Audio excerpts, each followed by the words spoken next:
on YouTube, there are quite a few interpretations of the 2009 film Coraline, but very few critical analyses strictly of the novel itself. And man, is this a fantastic book, you guys. Mingling horror, Gothicism, Freudian psychology, and children's literature, this novel explores the uncanny through a mirrored world inhabited by an other mother who lures children in by manipulating their desires only to hold them eternally captive by sewing buttons onto their eyes.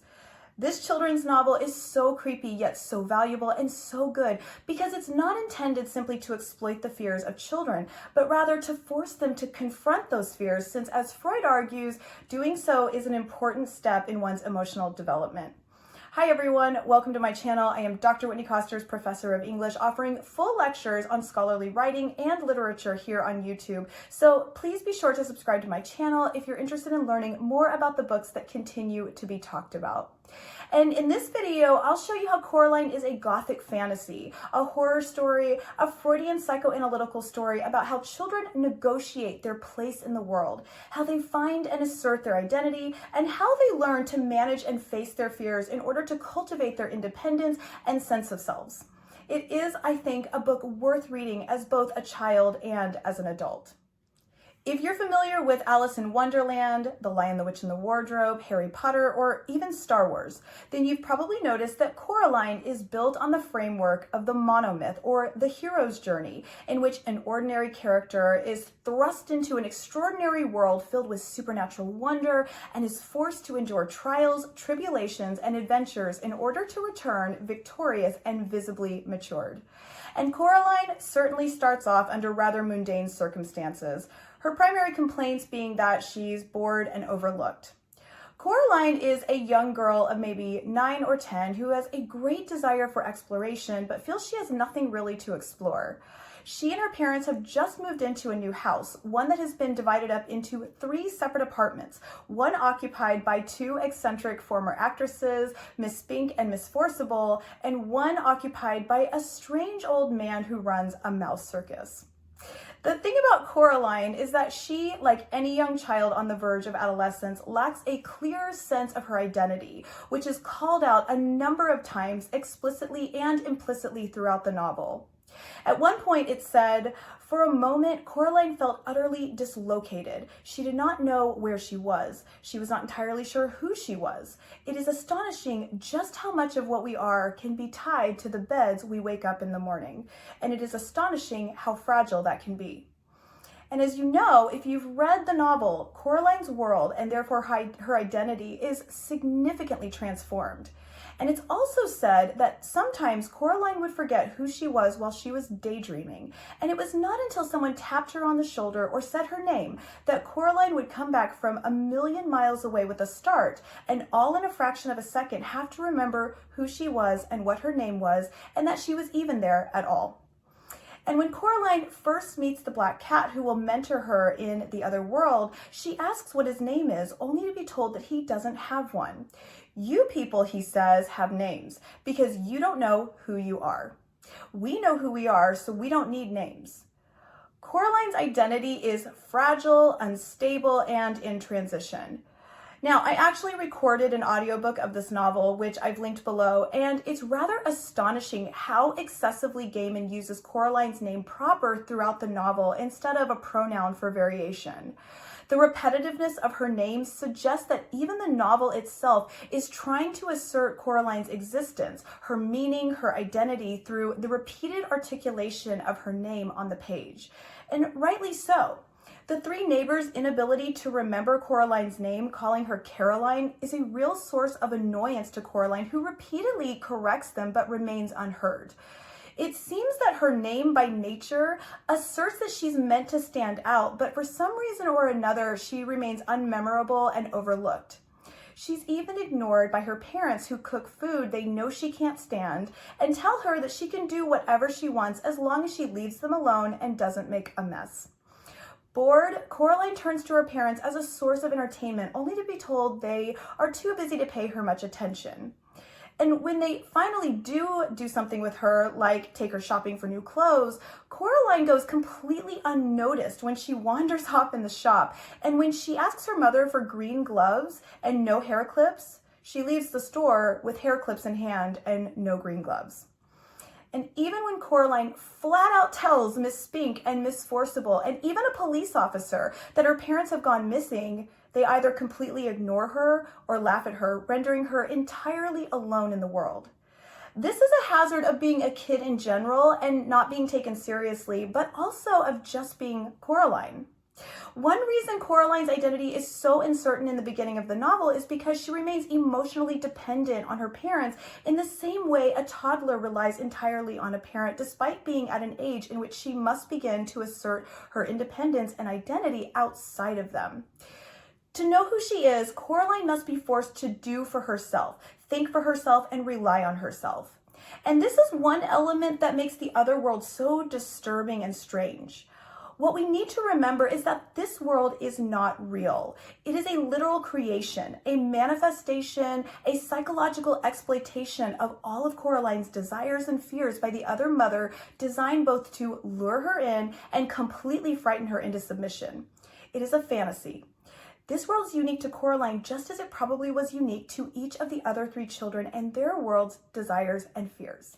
Thus, this mirrored world operates on the uncanny or the unheimlich, the unhomelike, a concept coined by Freud to portray how the familiar becomes unfamiliar and therefore unsettling, disturbing, and disrupting.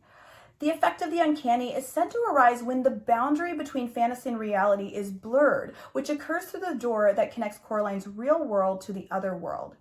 As one scholar notes, the other mother creates the uncanny by reconfiguring the domestic familiar space of home as dangerous, corruptible, and deceiving, thus contesting the borders that keep children safely contained and implying a necessity for the child to learn to navigate such spaces for self-awareness.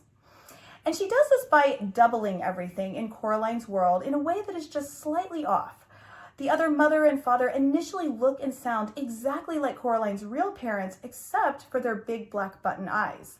The picture of the boy is the same, except for the expression on his face. The house is exactly the same, except for the colors of Coraline's room. Even though it's an idealized version of Coraline's other world, so much so that Coraline eagerly eats the delicious meal that the other mother has made her upon first arriving, there's still something rather troubling about this new realm. Why does this place even exist in the first place? And it's especially uncanny if you're an adult reader, because adults, more than children, know that nothing is this perfect. Its perfection is what renders it suspicious and malevolent. We understand that this cannot be. It is pure dark fantasy. Coraline, as a child, does not quite get that yet. In fact, when the two former actresses tell her that she's in danger, Coraline thinks to herself, in danger? It sounded kind of exciting. It didn't sound like a bad thing. Not really. At first, Coraline is intrigued and comforted by the other world, precisely because it's something new and it offers her everything pleasurable that she's been seeking in the real world. Delicious food, a doting mother and father, a toy box full of toys that come to life, and endless adventures. But despite being told that the other mother will build whole worlds for her to explore every day and that she can have whatever she wants, there's something very empty and disturbing in this offer. In reality, the other mother symbolizes Freud's id, or the part of the psyche that is purely selfish, impulsive, and driven by desire and instant gratification. It's the part of you that says, I want ice cream, so go eat an entire gallon of it. Since the id operates purely on the principle of pleasure and is a primal part of the personality, it's no surprise that it's most associated with children who have yet to fully develop the other parts of the psyche that help balance out or manage the id, the ego and superego, which we can discuss in a bit. So if you think about it, Coraline, just like the other mother, is driven primarily by her id in the beginning of the novel. She wants delicious food, attention, constant entertainment from her parents, adventures, and material items like yellow Wellington boots in the shape of frogs. And that's what the other mother aims to give her out of what she calls love, but is really love bombing, an abusive method of showing a person excessive attention and affection or showering them with gifts galore in order to manipulate them into a relationship. By tempting 9 or 10-year-old Coraline with everything she's ever wanted, the other mother seeks to keep her in a permanent state of infantilization, emotional dependency, and immaturity. Coraline will, as such, remain driven by her id and never be able to fully mature into an independent human with a true sense of self outside of others, whether that be her real parents or the other parents. This is what the other mother has already done to the 3 children whose remains are locked away behind the mirror for what seems to be hundreds of years. And this is one reason why this idealized world comes at the expense of Coraline's eyes in exchange for black buttons. Without her eyes, Coraline has no means of seeing the world and her relationships in any new way, leaving her no room for growth. And this is a particularly crucial point in Coraline's life, that growth, development, and change of perspective is needed.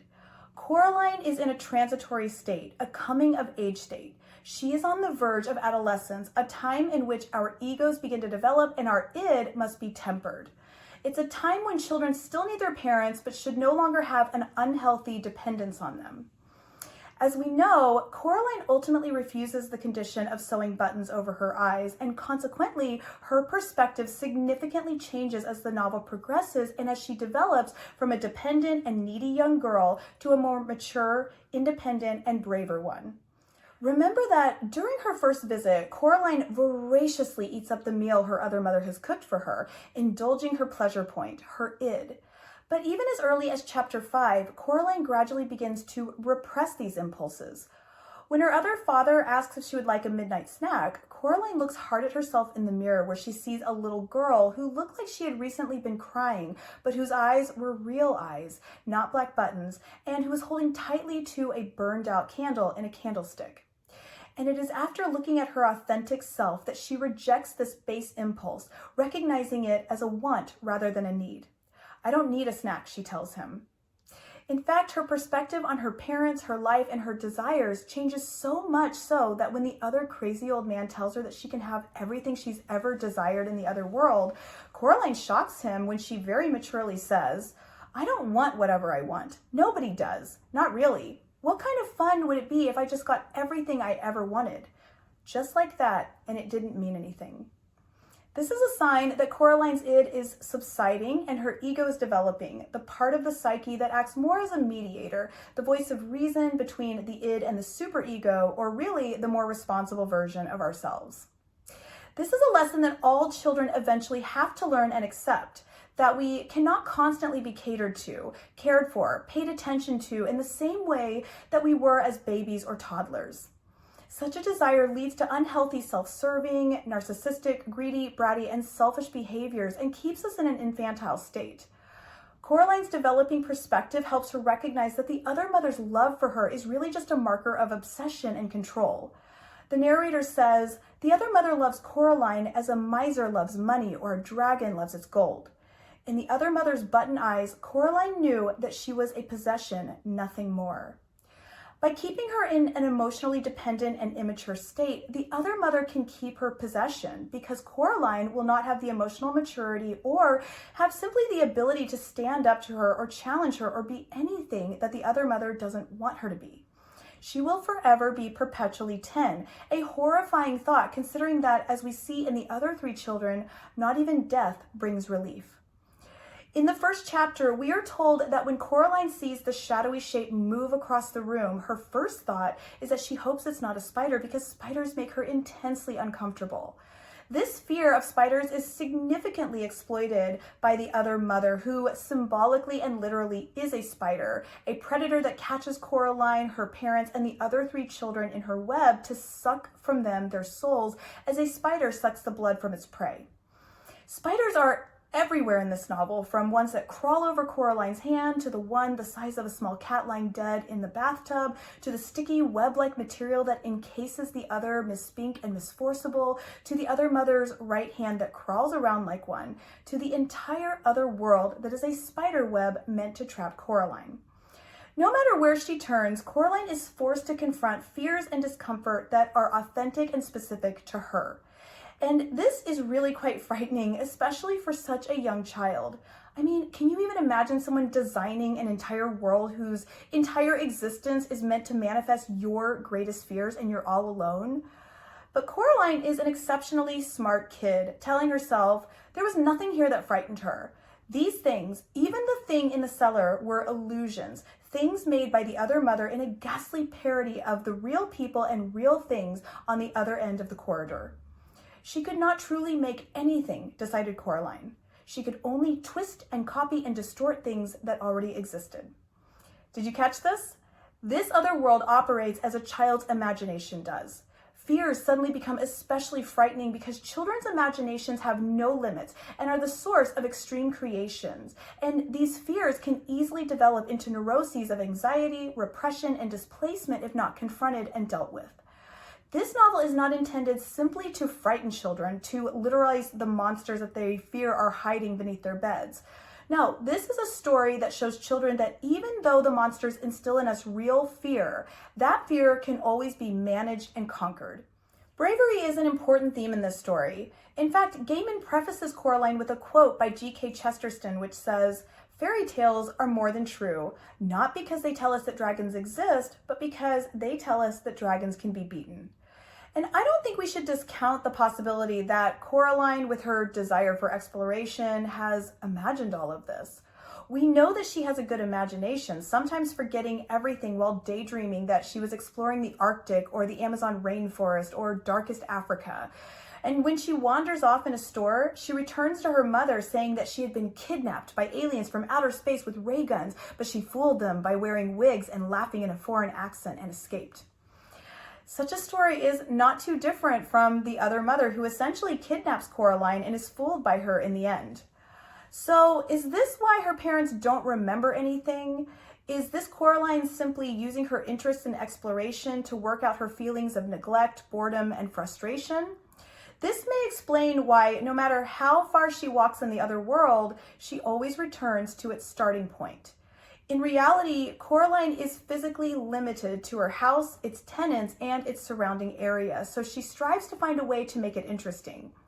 And bored and lonely, Coraline may have imagined the black cat as a guide and a friend, one who can talk in her imagination, but not in reality. Imagining gruesome and disturbing versions, not just of her parents, but also of her own desires, gives Coraline the ability to work out psychological issues and needs in an effective way for herself, whether she consciously recognizes she's doing this or not. And this is what many children do in imaginative play, I think. They fulfill needs that cannot be met by others or that they cannot fully articulate or understand at that time. Despite her parents being obnoxiously busy, the novel makes plain that there's real affection and love between them and Coraline, something that I think Coraline realizes more and more as she ventures into the other world. One incident that Coraline remembers is when her father accompanied her on an exploration of a dangerous wasteland which Coraline was not allowed to investigate on her own. It's during this outing that they accidentally step on a wasp's nest, and her father, seeing what has happened, tells Coraline to run as fast as she can while he stays there, incurring wasp sting after wasp sting, so that Coraline remains safe. And in the midst of the attack, he loses his glasses and so has to return to the area later to retrieve them. And it is then that he tells Coraline that he wasn't afraid when he was sacrificing himself for her. That was true love. But he was very afraid to return back to the nest after what he just endured, what he now knows about the area. This scene is important for 3 reasons. 1, this scene shows the true love and care that Coraline's parents have for her, that she is not in an abusive or a neglectful relationship. Rather, when her parents tell her not to bother them, they are instilling in her independence and the opportunity to be more self-reliant. 2, it's a real moment of pure bravery. Coraline, like her father, knows what exists on the other side of the door. While she may not fully understand what the other mother is or what this different dimension is, she knows that it's not right, not normal. She's going back into the wasp's nest to save her parents. And 3, Coraline tells this story to a very uninterested cat just at the very moment that she is returning back to the other world. The cat makes it clear that he couldn't care less about this story, and Coraline is aware of this. It's clear she's telling it to herself, not only to encourage herself to be brave, but also to put into perspective her relationship with her parents. Coraline is indebted to its predecessor, Alice in Wonderland, as she navigates a strange fantasy land reflecting on herself, encountering bizarre adventures, and being guided by an elusive and mystifying cat who is the only thing not doubled in the other world. Despite his pretensions and refusal to give Coraline any straight answers, the cat operates as a version of the superego, the part of the psyche that rigorously enforces morals, ethics, and rules. This might be exactly why the other mother, symbolizing the id, detests the cat so much, calling it vermin and trying to remove it from her world. Like the Cheshire Cat in Alice, the black cat operates as some sort of helper to Coraline in her quest for identity and in her intent to defeat the other mother. Pouncing on a rat only to let it go and then go in for the kill, the cat demonstrates to Coraline that she's in a game of cat and mouse with the other mother, who smiles sweetly at Coraline and offers her a helping hand throughout the game that is ultimately a merciless gesture. With the cat's help, it's Coraline's desire for exploration that will save them both. She explores for the children's souls and for her parents, and despite this being the other mother's world, Coraline knows exactly how to outwit her, preying on the other mother's need to be right and to gloat, her need to feel superior. It is here that she has no choice but to rely on herself, her wits, her bravery, and her ability to think, which is exactly how Coraline develops a clear identity and her independence. After outwitting the other mother and saving both her parents and the three children, there are very clear and distinct changes in Coraline's character, apparent to everyone. Having completed her hero's journey and returned to the normal world, Mr. Bobo calls her Caroline once again. But this time, when Coraline corrects him, Mr. Bobo not only hears it, but repeats it with wonderment and respect, and says, "Very good, Coraline," and tells her that she is their hero, their savior. Coraline and her identity are now visible, understood, and respected by those who used to overlook her.